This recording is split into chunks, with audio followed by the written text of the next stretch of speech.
दिल्ली के मुख्यमंत्री अरविंद केजरीवाल ने हाल ही में विधायकों की खरीद फरोख्त को लेकर बयान दिया था, जिसका सबूत देने की मांग की जा रही है।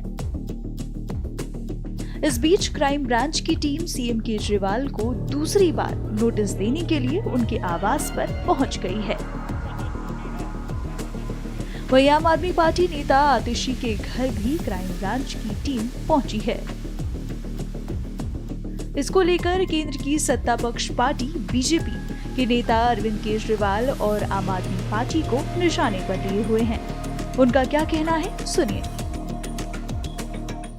आखिरकार दिल्ली पुलिस को अरविंद केजरीवाल जी के यहाँ क्यों जाना पड़ा?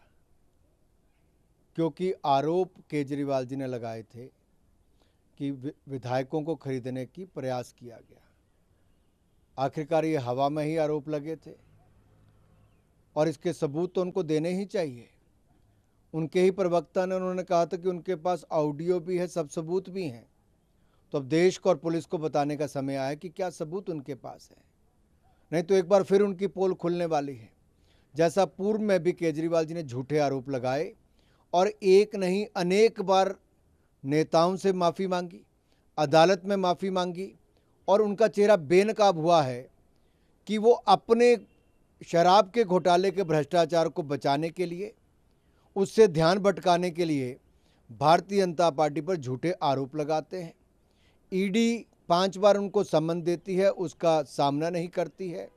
वो अपने जिन मंत्रियों को ईमानदारी का सर्टिफिकेट देते हैं वो आज जेल में है, उनके उप मुख्यमंत्री, उनके सांसद जेल में हैं और देश की जनता आम आदमी पार्टी का असली चेहरा जान चुकी है कि वो भ्रष्टाचार भी करते हैं और झूठ भी बोलते हैं। केजरीवाल जी को जवाब देना चाहिए, सबूत देने चाहिए, नहीं तो एक बार फिर भारतीय जनता पार्टी और देश से माफ़ी मांगनी चाहिए। अरविंद केजरीवाल और आम आदमी पार्टी केवल भ्रष्टाचार के बेताज बादशाह नहीं है, बल्कि झूठों के महासरदार भी है। और इसीलिए झूठ बोलना, हिट एंड रन करना, स्कूट एंड शूट करके निकल जाना, ये उनकी फितरत और डीएनए का हिस्सा बन चुका है। ये वही लोग हैं जो 1 साल पहले आरोप लगाते थे कि 800 करोड़ रुपए भारतीय जनता पार्टी ने जमा करके रखे हमारी पार्टी तोड़ने के लिए। हमारे पास ऑडियो टेप है। आज तक वो ऑडियो टेप आया नहीं है, किसी टीवी चैनल पर ब्रॉडकास्ट नहीं करते। ये कहते थे कि आईबी रिपोर्ट आई है, गुजरात चुनाव हम स्वीप करने जा रहे हैं।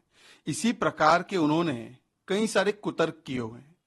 अब भारतीय जनता पार्टी ने हमेशा नैतिकता की राजनीति की है और जब इस प्रकार का आरोप, घटिया ओछा आरोप लगाया जाएगा तो हमने तो सामने से आकर कहा है कि आपने आरोप लगाया है, सबूत पेश कीजिए। अब इसी से पता चल रहा है अरविंद केजरीवाल जिस प्रकार से भाग रहे हैं, अपनी बातों का सबूत देने से इनकार कर रहे हैं, मतलब ये आरोप भी झूठा है, परंतु ये ABCD है केजरीवाल की। दरअसल केजरीवाल जी शराब घोटाले में सवालों से बचना चाहते हैं, सवाल का जवाब नहीं देना चाहते। तो ABCD, कभी अवॉइड करना समन, कभी भाग जाना समन से, कभी कवर अप और छुप जाना और कभी डाइवर्ट करने के लिए पूरे मुद्दे को भटकाना। ये डाइवर्जनरी टैक्टिक है। हम तो सवाल शराब घोटाले पर पूछते रहेंगे कि केजरीवाल जी बताइए कि शराब घोटाले में इतना बड़ा करप्शन आपने क्यों किया, और चाहे दारू हो, चाहे दवाई हो, मोहल्ला क्लिनिक में ऐसा कोई विभाग नहीं जिसको केजरीवाल ने लूटा नहीं।